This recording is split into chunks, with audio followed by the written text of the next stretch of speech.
Today's video is part of a nutritious breakfast. You might recall that in a previous video, the one I did about breakfast cereals and the Disney characters, as for example, Mickey's Magics from Kellogg's, cartoon characters have long been favorite mascots for breakfast cereals. And today we're going to take a look at one of the longest running examples of cartoon characters representing cereals, and that's the Flintstones with the Pebbles cereals from Post. And here we have a recent example of a box of Cocoa Pebbles, the other basic variety being Fruity Pebbles. But before we get into all of that, let's have a little history of the Flintstones, or maybe I should say prehistory. See, because they're cavemen and it's prehistoric history, prehistory. Never mind. Let's just start with the Flintstones, which premiered in the 1960-1961 television season on ABC. We're still celebrating the 60th anniversary of that groundbreaking series. Why groundbreaking? Because it was the first primetime animated TV series. The Flintstones ran on ABC for 6 seasons, so through 1966. And while that's nothing compared to The Simpsons, which has been running for 278 seasons, The Flintstones was a hit on ABC, creating a sensation and leading to other animated series, such as its counterpart, The Jetsons, Top Cat, Johnny Quest, all of these from Hanna-Barbera. And of course, as everyone knows, The Flintstones is the Stone Age family. The characters were wonderfully designed by Ed Benedict in sort of a mid-century stylized approach. And of course, to make it affordable for a weekly TV series, it was done in limited animation, but very stylish at the same time. Right from the start, the Flintstones did commercial endorsements. And what's often forgotten is that this was intended for an adult audience. Certainly children could and did watch, but it was geared toward adults, as most so-called sitcoms were, such as The Honeymooners, which very strongly influenced the Flintstones. Some say it's essentially an animated version of that famous Jackie Gleason comedy show. And if we take a look at the sponsors, we see that it was intended for adults, with their original sponsors being One-A-Day Vitamins and Alka-Seltzer. And very famously now, people always like to look back on this and marvel at it, Winston cigarettes. So when it came to the whole idea of the Flintstones endorsing products, this was nothing new in 1971, which is when Pebbles cereal was introduced. Now, as we had discussed in that earlier video, cartoon characters had long been associated with promoting breakfast cereals. And this was certainly done from just about the start with the Hanna-Barbera characters, because those earlier shows such as Huckleberry Hound and Yogi Bear were sponsored by Kellogg's, and the characters appeared on the breakfast cereal boxes, and that makes those very collectible today. But no cereal was created around the character. Now today it's commonplace to see not only cartoon characters, but also characters from movies and TV series having cereals created especially for them. And there have been some really fun examples over the years, such as Bill and Ted's Excellent Cereal, Gremlins, Mr. T, Stay cool. E.T., Pac-Man, Indiana Jones, and of course, Zac Efron Bits. But Pebbles cereal was one of the first, if not the first, cereal created around an existing property. And as you can see from this early example, Fred has been the main character to be featured on the boxes. But as the years went on, this whole campaign was developed where in the commercials, the theme was that Barney was always trying to steal Fred's cereal and eat it for himself. Barney, my pebbles! So as in this example, Barney was often featured as well. Now it's interesting that when we see this more modern box, to me, Fred is off model. Now this is not Sometimes you see stylized versions of the characters, but that's not what's going on here to my eye. He's just not drawn very well. So I don't understand that approach, especially since the Flintstones are really seen more than ever. So for example, they're on the Boomerang cable channel and the Boomerang streaming service.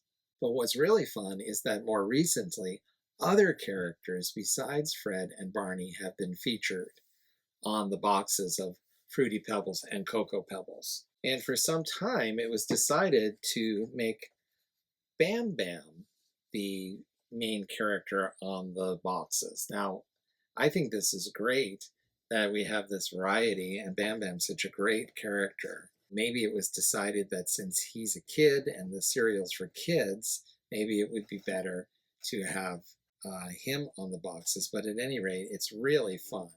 I really like Post using the characters from the supporting cast on the boxes as well as Fred and Barney. Here we have another example with Bamm-Bamm and Pebbles. And don't you think that it's about time that after all these decades, Pebbles is finally featured on the box of the cereal that was named after her.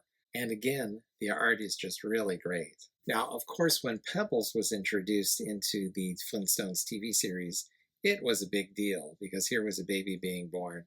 And of course, there was a lot of excitement and a lot of publicity around this blessed event. And she's such a great little character. Bamm-Bamm came along in the 4th season in 1963, and he was adopted by Barney and Betty. And of course, as you can see here, he has this super strength and he's always battering everything with his club. He's a little bit more of a stereotypical caveman or cave boy than anybody else in the show. Now here's a really fun example of supporting characters, because we have Dino, who's always been a popular part of the show right from the start, the Flintstones dinosaur dog. So it's really fun to see him on the box. But not only Dino, but also Hoppy, the Hopperoo, who's the pet of the Rubbles, really Bamm-Bamm's pet.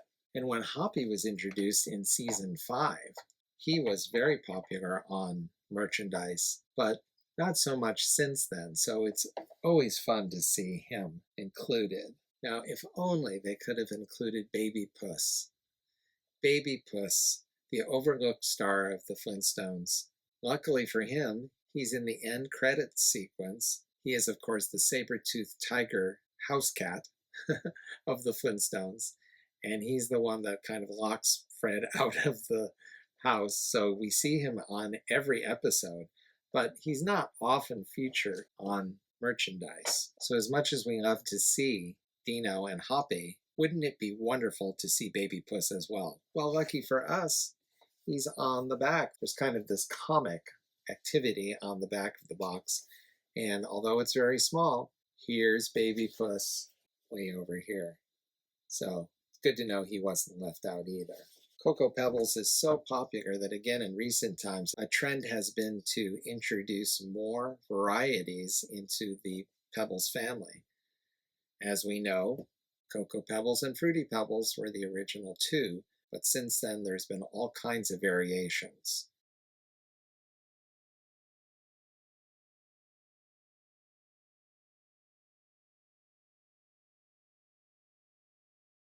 And this is an example I really like because it's so unusual. Poppin' Pebbles. Fizzes in your mouth with burstin' berry flavor. And these are sort of like Pop Rocks, which is kind of appropriate for the Flintstones when you think about it. And again, the mascots are good old Pebbles and Bamm-Bamm. And as we can tell from their prominence, they really have been used quite extensively, often to introduce some of these variations, even for holidays. There has been Holiday Pebbles, 4th of July Pebbles, and Pebbles themed to Halloween with a candy corn flavor, all starring Pebbles and Bamm-Bamm. And I just can't get enough of it. And look at this art. It's so well done. And then even on the back, this little game. The art is so beautiful. Bamm-Bamm is more prominent than Pebbles. I'm not exactly sure why, but they are really playing him up. It's really fun to see these characters you don't see all the time. Now, as I mentioned, Pebbles cereal was introduced in 1971. That means we're celebrating the 50th anniversary of Pebbles cereal, and Post is doing it up big, starting with an amazing tie-in with their original home network, ABC, and on New Year's Eve, on the TV special, Dick Clark's Rockin' New Year's Eve with Ryan Seacrest, Pebbles cereal was front and center to count down to the new year. And then to tie everything together, the Flintstones as part of TV history, Pebbles cereal celebrating 50 years, and cereal always being such an important part of TV sponsorship. As we can see on the back of this box, the nostalgia channel MeTV has been running the Flintstones for a few years now as kind of a throwback to how there used to be so many tie-ins with cartoons on TV. There's this tie-in with MeTV. Really cool. There's this fun little, can you spot the differences between these two illustrations? And it says, Stone Age TV Trouble has the Flintstones seeing double. Can you find all 12 differences? And it says, watch the Flintstones on MeTV. Find out when and where to watch at metv.com. And again, that's just something you don't see that much anymore, as we used to see with Huck, Yogi, Snagglepuss even, and some of the other characters. So I hope you've enjoyed this brief look at the Flintstones and Pebbles cereal, and I hope you'll be tuning in again for another video from Tulgywood TV as we continue to celebrate our first anniversary. There are many more videos to come, including surprises and bonuses, so I know you'll want to stay tuned for that. Remember, there's a new video every Tuesday, so I know you'll want to be with us next time when we'll be doing a live remote from a meeting of the Cherry Tree Lane Homeowners Association. We'll be hearing from members Mrs. Corey and her daughters, Miss Persimmon, Miss Lark, and of course Andrew, with special testimony from Constable Jones. They'll be ruling on whether it's permissible for a cannon to be fired every morning and evening, even if your house is ship-shaped. See you then.